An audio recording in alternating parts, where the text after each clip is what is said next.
Hi everyone, this is Chris from my girlfriend's quilt shop in Logan, Utah, and we're here on a Tuesday once again to do our, what do we call it? Our Machine Tip Tuesday, right? Machine Tip Tuesday is the day. And so I'm excited to have you join us. Today we're going to show you the easiest way to put in a buttonhole on your project, and it just doesn't get any easier. Even if you've had a sewing machine that has had buttonholes in it, I wonder if you've seen the one-step buttonhole. The one-step, it's different than the four-step, and it makes everything so simple. So we'd love to have you join in to our conversation here. If you have anything to add or if you have any questions, we'd love to hear those, and we'll do our best to answer them. If we don't get to them live, we will be sure to answer afterwards. So anyway, again, this is Chris from my girlfriend's quilt shop in Logan, Utah, and we are live about to show the buttonhole. All right, so I'm going to turn the time over to to Lisa this time. Lisa is our team. Here we go, Lisa. Hello. How you doing? I'm doing great. Great, good. It's good to see you. Lisa is our machine embroiderer extraordinaire. And, right, Lisa? I guess.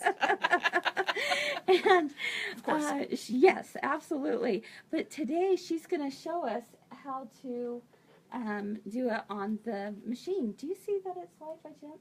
I'm just going to go in to see. Okay.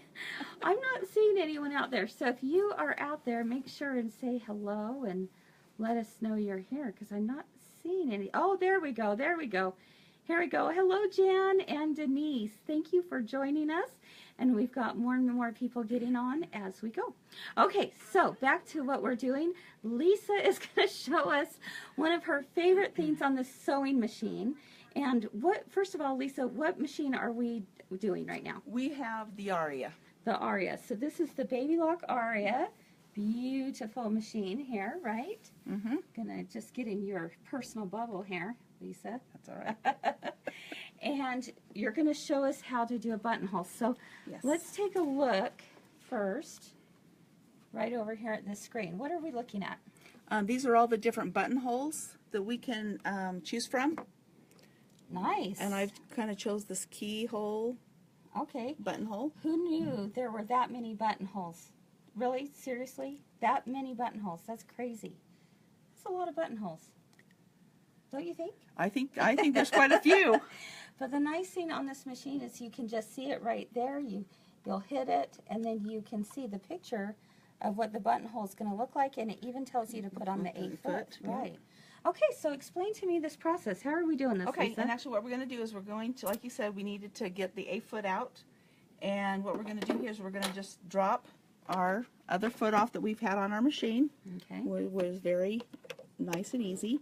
Right. Now what I'm going to do here is I'm going to, this is an adjustable foot here, so I'm going to pull out this little plastic bar here, and I'm going to put our foot in, or our button in, and I'm going to squeeze it till it's nice and tight. So why do we do that? Because this will stitch out exactly the size of buttonhole that we need, so it will fit into this button. Oh my gosh, like there's no guessing. No guessing. No guessing as to what size buttonhole you need. You see it right there, the button is placed right in there. Yep. Okay, so that stays in there as we stitch this out. Yep. So now what we're going to do is we're just going to drop our foot down here. Okay. And it just grabs hold of that foot, and now the foot is attached. Fabulous. Now what I've done is I've grabbed 2 pieces of fabric with some stabilizer in between it, and we're going to start stitching our buttonhole. Okay. And what I'm going to do here is I'm going to drop my foot, and this button should turn green, but it hasn't. Uh-oh. So What's going on? I'm not sure what I've done yet, or what I've done wrong. So I'm going to press this red button, Oh. and over here on our screen it tells us now. Oh, it gives a sad face. There you go.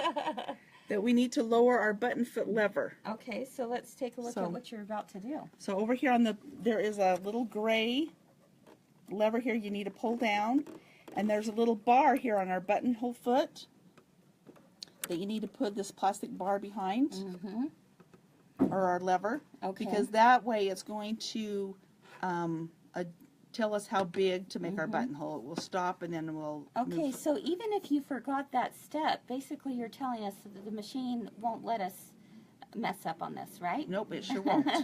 It tells us that we need to drop that lever. Yep. Okay. All right, I'm going to come right over here and let's get nice up and close. So now what we're going to do is, all I have to do is, see now that we do I have got a a green start button. and stop button. Now our button's green. All you have to do is press that button. Okay, you're not moving it with your hands. Not moving it. Nope. Say hands-free, Mom. Hands-free. Exactly. Feet-free. I just push the start and stop button. Oh my goodness, it just, seriously, it doesn't get any easier. My thread, and all I have to do now is raise my foot and move that out, and look at that. Perfect buttonhole. Oh my goodness, and it's going to be the exact size you need for the button. Yep. Now where it's rounded here, we can take this neat little tool here that I have. What do we have here? Okay. It is the, oh, I just lost my train of thought. Awl. Oh, An awl yeah, okay. punch. And it'll cut the little round part out, and then, Oh, you know, I never knew what that was for. and then you can, and it'll do eyelets. I guess an eyelet cutter is what it is called. Okay, and then you're going to take your seam ripper, that's what I usually like to use, and cut there. Okay. Okay, now we're going to take our button out. Hey, before you do that, I have to share a little tip that I learned from a customer. A customer was in here one time and we were cutting out some buttonholes. And you know, sometimes that cutter will go right through the top if you're not careful. And she said, put a pin, a straight pin across at the top, and then that way when you put your seam ripper through there, it will get stopped. Isn't that a great tip? That's a great tip, yes. So yeah, shout out to Pam who gave us that. What we can do now is we can take our button and we can fit it through our buttonhole, and look at that. Let's take a look. Perfect fit. Oh my goodness. I mean, seriously, that just can't get any easier, folks, right? Wow, that is amazing. So are there any questions out there about this, about what we did here? Because that really is incredible. Anything else you want to add? Oh, I know, you could tell them about that you can actually sew a button on the machine too. Oh yes, you sure can. Yep. I mean, we won't take the time to do that, but there's a little you button. Can. Sew a little button on right here. This it has like 2 holes, or even the 4-hole ones. You can just do it twice. Wow. That's just incredible. So not only can you make a buttonhole, but you can actually stitch a button on your machine. It just doesn't get easier. All right. Well, thank you so much, Barb. And I'm assuming most of our machines have that. Oh, Lisa. Sorry, Lisa. You know, I'm used to having Barb do this. I know, yeah. So thanks, Lisa. Sheesh. You can say you're welcome, Kim. That's right. How many times have I said that? Tell me how many times have I said. I think I've said it 4 or 5 times at least. But I can't emphasize it enough. Buttonholes should no longer scare anyone. So super, super simple with the 1-step buttonhole on the Baby Lock sewing machines. All right. Thanks, Lisa, for helping us out today. And again, if you have any questions along the way, just type it up into the comments and we'll be sure to get back to you. Thanks, everyone. Have a great week.